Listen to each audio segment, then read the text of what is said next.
Evans already written about a number of ways in which Star Trek Discovery's debut was disappointing. It immediately centered on mutiny and war. It was busily designed, clunkily written, and flatly acted. It seemed unsure what branch of continuity it wanted to be attached to.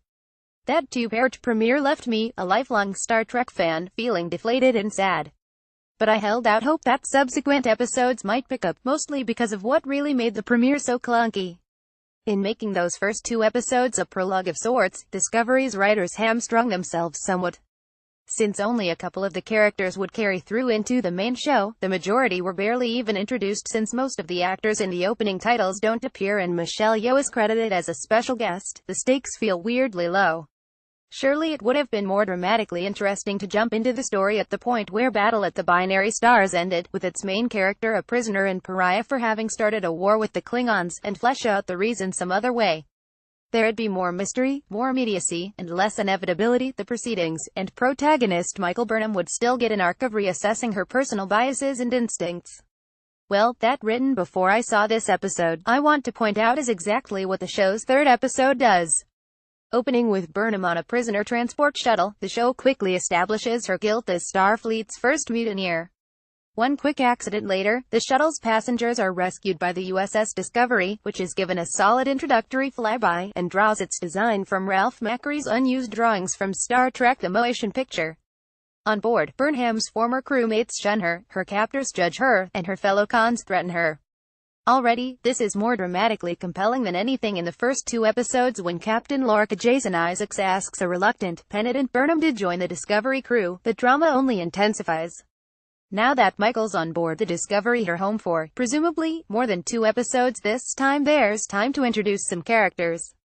Captain Lorca is the most intriguing and new to Star Trek, a gruff, judgmental military man who does not hold to morality, procedure, or the law one iota. Cadet Tilly Mary Wiseman is sure to be divisive, but her anxious, possibly on the spectrum attitude belies an enormous heart. Chief of Security Commander Landry Battlestar Galactica's Rekha Sharma doesn't get much screen time this week, but seems destined to become an icy enforcer for Lorca. Lieutenant Stamets Anthony Rapp, astromycologist, gets all the headlines as Star Trek's first openly gay character, but his nonsense, lightly sarcastic manner would work regardless of sexual orientation. Blueberry-loving alien Saru Doug Jones, now first officer, was introduced earlier, but he's now got the added dimension of struggling with his attitude to Burnham. Even Burnham herself feels like a wholly new character, her guilt and self-loathing driving a newfound attachment to Starfleet ideals that clashes with the actions she's asked to perform. And what are those actions in service of the show sets up some intriguing mystery regarding Discovery's exact mission. It's nominally a science vessel, but crew members are hesitant to label it as such. Security and classification are much higher than on an ordinary Starfleet ship, with black uniforms and black alerts indicating some kind of covert ops protocols. The ship's rendezvous with Burnham's shuttle seems far more than coincidence. And the ship's science labs are definitely hiding all manner of arcane experiments, largely biological in nature. Which is highly worrying. I for one don't believe Captain Lorca for a minute on just about anything he says. 2 things are certain: his biological travel tech isn't the only thing the Discovery crew is working on, and whatever else happens on the show, that technology is doomed to spectacular failure, given its absence from the rest of Star Trek. Context is for Kings also has a surprisingly strong hand in horror. Investigating the ghost ship USS Glenn, Burnham and co discover a crew whose bodies and faces are twisted, the thing legged into horrific shapes, and Klingons mutilated by a rampaging beast except one, who is left to shush the away team before being killed himself. There's something almost eldritch in Stamets talking about quantum-level physics as biology, as scientifically shonky as that might be, and there are plenty of technologies mentioned: reaction cubes, Bloom, Lorca's captured creature, that indicate a deeper level of scientific malpractice. It's all effectively creepy, right down to the video gamey malfunctioning door. Even putting aside the tonal shift, the filmmaking and context is for Kings feels like it's from a different show to the previous episodes altogether.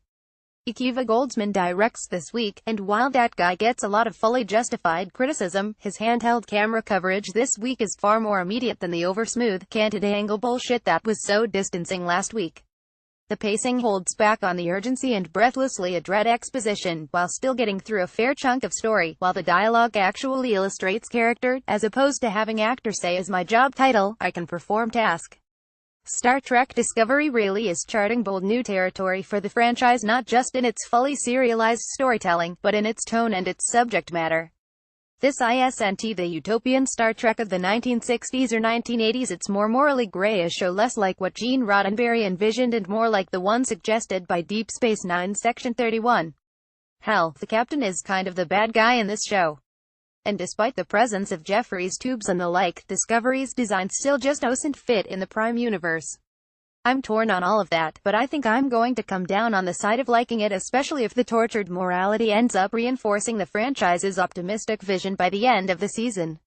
Like the ham-fistedly quoted Alice in Wonderland, down is up and up is down in this incarnation of Star Trek, and after 3 episodes, it's finally starting to take likable shape.